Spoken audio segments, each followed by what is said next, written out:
అత్తయ్య, ఏయ్ కూర్చోమ్మా, కూర్చో కూర్చో. ఎందుకు ఇలా కంగారు పడుతున్నావు? అంటే అది మీరొచ్చింది నేను గమనించలేదు అత్తయ్య. సరే, అంతగా ఏం ఆలోచిస్తున్నావు? అత్తయ్య, అది ఏంటంటే కంగారు ఉంటుంది కదా. చాలా రోజుల తర్వాత మీ అమ్మా నాన్న రాబోతున్నారు. అర్జున్ సత్య వాళ్ళని తీసుకురావడానికి వెళ్లారు కదా. అది ఆలోచిస్తూ నువ్వు సంతోషంతో కలలు కంటున్నావు, కరెక్టా? అత్తయ్య, నేను నిజం చెప్పకుండా దాచిపెట్టినందుకు మీకు నా మీద కోపంగా ఉందా? అంటే నేను ఎన్ని రోజులు ఈ విషయం చెప్పలేదు కదా. అలాంటిదేం లేదమ్మా. అది ఆలోచించి నువ్వు భయపడకు. అదే సత్య నిన్ను చెప్పకుండా ఆపింది, అందుకే చెప్పలేదు అని చెప్పావు కదా.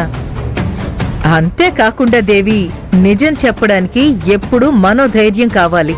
ఎలా అయితే నేను నీకు నిజాలు చెప్పి క్షమాపణ అడిగానో అలాగే నువ్వు కూడా ఈ రోజు నిజాలన్నీ చెప్పి నీ ధైర్యం ఏంటో నువ్వు నిరూపించుకున్నావు. అది నాకు నచ్చిందమ్మా. నువ్వు నేను చూడు, ఇప్పుడు సేమ్ పించ్.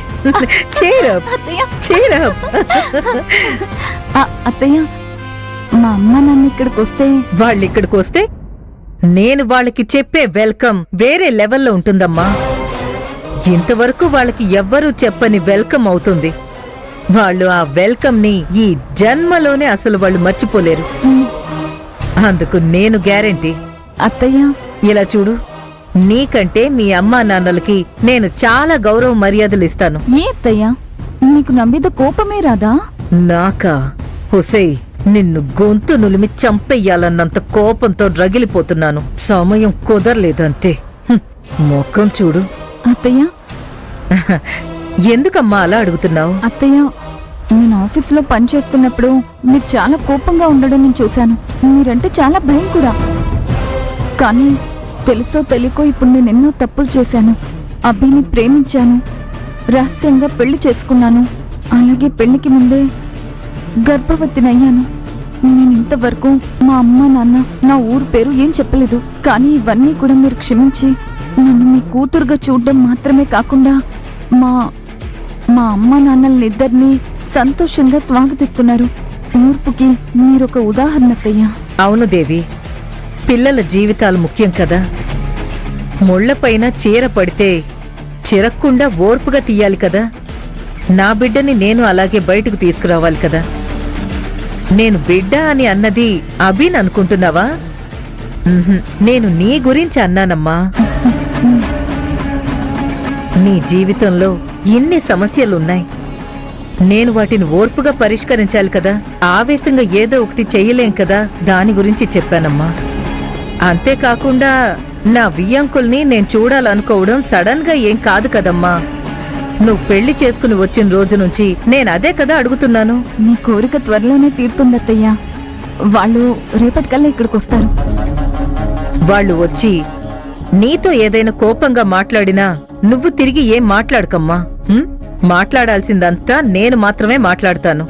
యాక్చువల్లీ నేనిచ్చే వెల్కమ్ ని చూసి నీ నోటి నుంచి మాటలు రావంటే చూసుకో, నోరు తెరుచుకుని చూస్తూ ఉండిపోతావు. సరే అత్తయ్య, నేను సైలెంట్ గానే ఉంటాను. మీరే వాళ్ళిద్దరితో ఏం మాట్లాడాలో మాట్లాడి ఈ సమస్యని శాశ్వతంగా ముగించండి. తప్పకుండా అమ్మా, శాశ్వతంగా ముగిస్తా.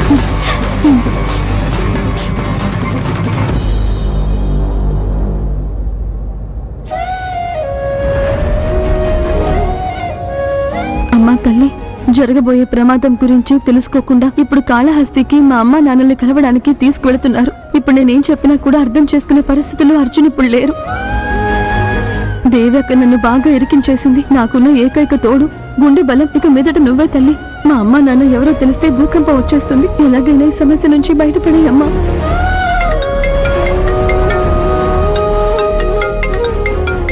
ఎవరు? అభి ఫోన్ చేస్తున్నాడు, ఏంటో తెలీదు.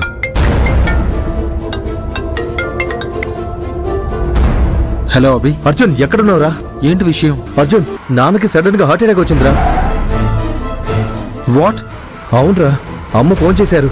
నడుస్తూ ఉండగా సడన్ గా కళ్ళు తిరిగి కింద పడిపోయారంట. ఏమంటున్నావు అభి? సడన్ గా ఎలా? నాన్న బానే ఉన్నారు కదా. స్ట్రెస్ అయి ఉంటారు. అర్జున్, అంబులెన్స్ కి ఫోన్ చేసి హాస్పిటల్ కి తీసుకెళ్లారంట. నేను ఆఫీస్కి వెళ్తున్నా, కానీ ఇప్పుడు నేరుగా హాస్పిటల్కి వెళ్తున్నా. నువ్వు నేరుగా అక్కడికి వచ్చేరా. సరే అభి, నేను కూడా వస్తాను. సరే అర్జున్, జాగ్రత్తగా రారా. గాడ్. ఏంటిది సడన్ గా మావయ్య గారికి ఇలా? మనకి మావయ్య గారే కదా ముఖ్యం. సరే కార్ వెనక్కి తిప్పేయండి.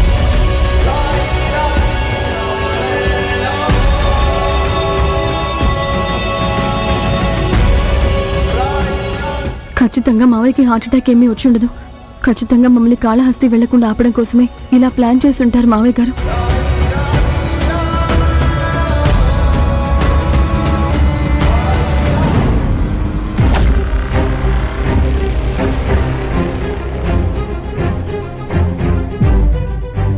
ఎందుకు ఆయనకి ఇలా అయ్యింది?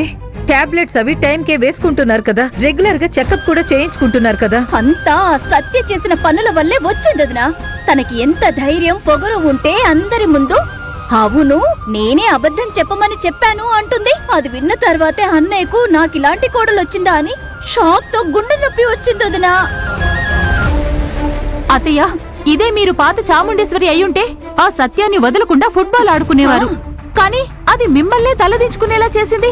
దాన్ని వదిలిపెట్టకండి. దానికి మీరెవరో తెలిసేలా చేయండి. హే, లోపల మీ మావయ్య గుండె నొప్పితో అల్లాడుతున్నారు. మీ ఇద్దరు కాసేపు నోరు మూసుకుని ఉండండి. శృతి, ఎందుకైనా మంచిది నువ్వు కొంచెం ఆలోచించి మాట్లాడు. అక్క, బావకి ఇప్పుడు ఎలా ఉంది? లోపల చెక్ చేస్తున్నారా? ఆ బావకి అడ్మిషన్ తీసుకున్నాను. ఆ, సరే.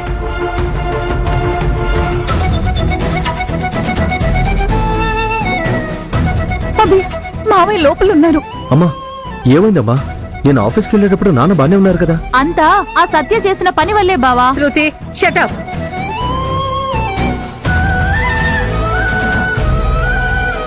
అంత ఇంటి సమస్యల వల్ల బాబు. నువ్వు ఏడోకమ్మా, ఇందులో నీ తప్పేం లేదు. అమ్మా వెళ్ళా నాన్న. అమ్మా, నాన్నకి ఇప్పుడు ఎలా ఉంది? లోపల చెక్ చేస్తున్నారు బాబు. సడన్ గా ఏమైందమ్మా? ఈ సత్య వల్లే అన్నయ్యకి ఇలా అయ్యింది.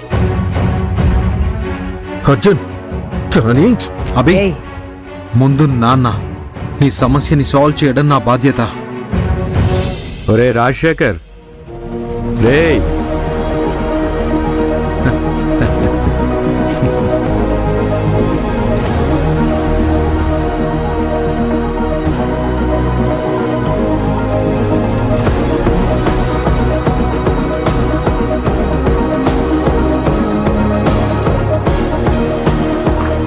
డాక్టర్ వచ్చారు. డాక్టర్, డాక్టర్, ఇప్పుడు ఆయనకి ఎలా ఉంది? భయపడ్డానికి ఏం లేదు మేడం, మైల్డ్ అటాక్ అంతే. టైం బాగుంది, మీరు త్వరగా తీసుకొచ్చి అడ్మిట్ చేశారు. డాక్టర్, బావ రెగ్యులర్ గా చెకప్ చేయించుకుంటూనే ఉంటారు కదా. ఏదో ఫ్యామిలీ టెన్షన్ అని చెప్పారు, బట్ డోంట్ వర్రీ, ఈ విల్ బి ఆల్ రైట్. కొంచెం రెస్ట్ తీసుకొనివ్వండి, ఈవినింగ్ డిశ్చార్జ్ చేద్దాం.